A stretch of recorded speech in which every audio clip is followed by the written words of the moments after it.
Hello friends आज आपनालोकर बारे লৈ আহিছো ডোৰা কেকৰ ৰেচিপি এয়া আপোনালোকে লৰাছলিক টিফিনত দিবৰ কাৰণে নাইবা হঠাৎ আলহী আহিলে এই ৰেচিপি বনাই দিব পাৰে বেছি সময়ও নালাগে আৰু বনাই পিনে আপুনি থৈও দিব পাৰে দেখিছে এয়া কিমান সফট হৈ আছে মই আপোনালোকক ভিতৰটো দেখুৱাই দিছো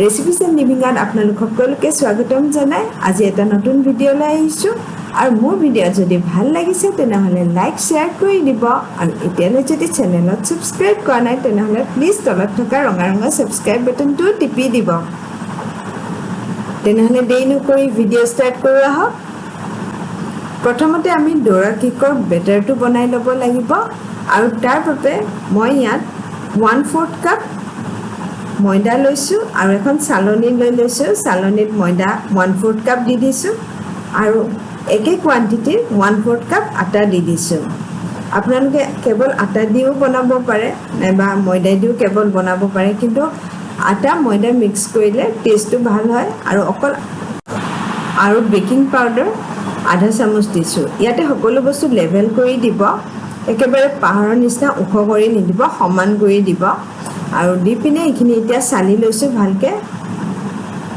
আৰু এখিনি আমাৰ সালা হৈ গল ইয়াতে আমি condensed milk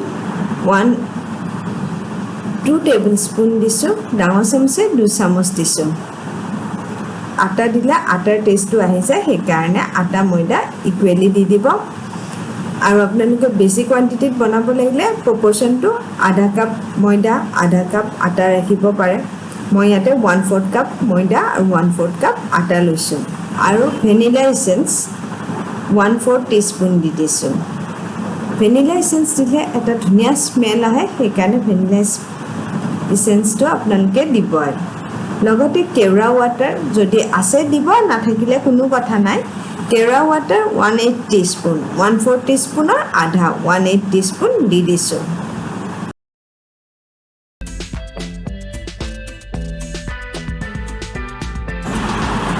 আৰু কি বস্তু কিমান পৰিমাণে লৈছো ডেসক্ৰিপচন বক্সত দি দিম আপোনালোকে তাতে চাব পাৰিব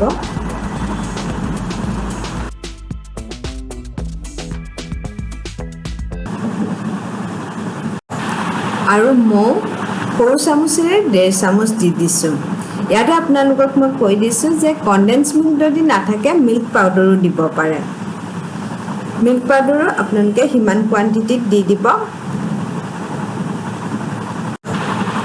আৰু এতিয়া ৰুম টেম্পাৰেচাৰৰ গাখীৰ লৈছো গাখীৰ আধা কাপ লৈছো একেলগে গুটেখিনি গাখীৰ দি নিদিব অলপ অলপ দি আমি এখিনি ভালদৰে মিক্স কৰি লব লাগিব যাতে অলপো লাম্পছ নাথাকে আৰু অলপ অলপ দি দি মই এখিনি ভালদৰে মিক্স কৰি আছো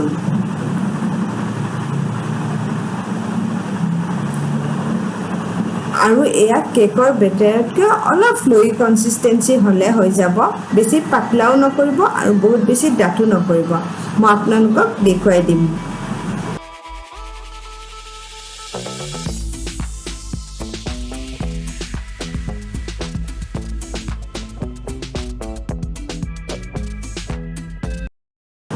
এয়া দেখিছে এনেকুৱা ধৰণৰ কনসিস্টেন্সি হলে আমাৰ হৈ যাব আৰু ইয়াতে আমাৰ প্ৰায় আধা চামুচ সৰু চামুচেৰে আধা চামুচ গাখীৰহে ৰৈ গৈছে বাকি গুটেখিনি গাখীৰ আমাৰ প্ৰয়োজন হৈছে আপোনালোকৰ প্ৰায় এনেকুৱাই হ'ব বা অলপ ইফালিফাল হ'ব পাৰে কেতিয়াবা আটা ময়দাৰ টেক্সচাৰৰ ওপৰত এয়া নিৰ্ভৰ কৰে আৰু আমাৰ এখিনি বেটাৰ ৰেডি হৈ গল এতিয়া নন ষ্টিক বা মই ইয়াতে লোহাৰ টাৱাই ব্যৱহাৰ কৰিছো লোহাৰ টাৱাখন অলপ গৰম হ'ব দিছো বহুত বেছি গৰম হ'ব নিদিব কাৰণ আমি আমাৰ যেটো বেটাৰ বনাইছো তাতে কনডেন্স মিল্ক মৌ আছে গটিকে গাখীৰ আছে গটিকে লগে লগে কালাৰ আহি যাব গটিকে আমি গেছৰ ফ্লেমটো একেবাৰে লোত ৰাখি পিনে বনাব লাগিব যেতিয়া টাৱাখন অলপমান গৰম হয় তেতিয়া অলপ ৰিফাইন অইল বা বাটাৰ যি থাকে আপুনি অকণমান দি পিনে চাৰিওফালে লগাই ল'ব যদি আপোনাৰ নন ষ্টিক নহয় মই এটা লোহাৰ টাৱাত বনাই দেখুৱাইছো তো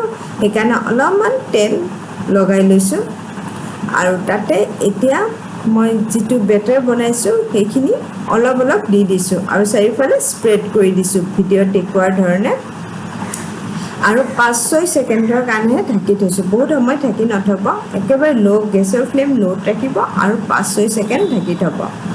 আৰু তাৰ পিছতে মই এনেকুৱা ধৰণৰ এখন খন্তি লৈ ল'ব, তেতিয়া উল্টাই দিব সুবিধা হ'ব। আৰু এয়া দেখিছে কি ধুনীয়া কালাৰ আহি গৈছে।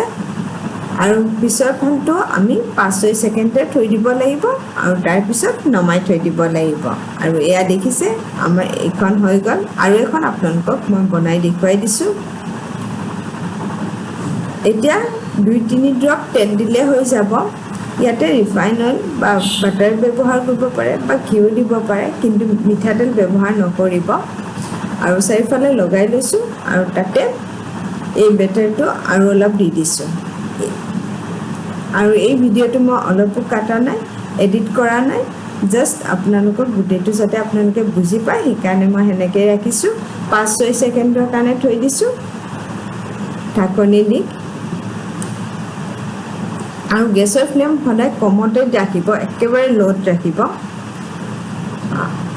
আৰু এইখিনি সময় বনাওঁতেও বেছি সময় নালাগে, আমাৰ সোনকালে হৈ যায়। আলহী আহিলেও আপোনালোকেও পটাপট এইখিনি বনাব পাৰে। আৰু এতিয়া 5-6 ছেকেণ্ড হৈ গৈছে, ঢাকনিখন গুচাই দিছোঁ। দেখিছে কি ধুনীয়া ফুলি ফুলি আহিছে, ডাঙৰ ডাঙৰ হোল হৈ আছে। আৰু এতিয়া উল্টাই দি দিছোঁ আৰু এইখনো আমাৰ হৈ গ'ল। এইধৰণে গোটেইকেইখন ডোৰা কেক মই বনাই ল'লোঁ। আৰু এই ডোৰা কেক আপোনালোকে পিনাট বাটাৰ বা চকলেট স্প্ৰেডৰ সহায়ত লগাই পিনেও খাব পাৰে বা এনেকৈও খাই বহুতে বেছি ভাল লাগে।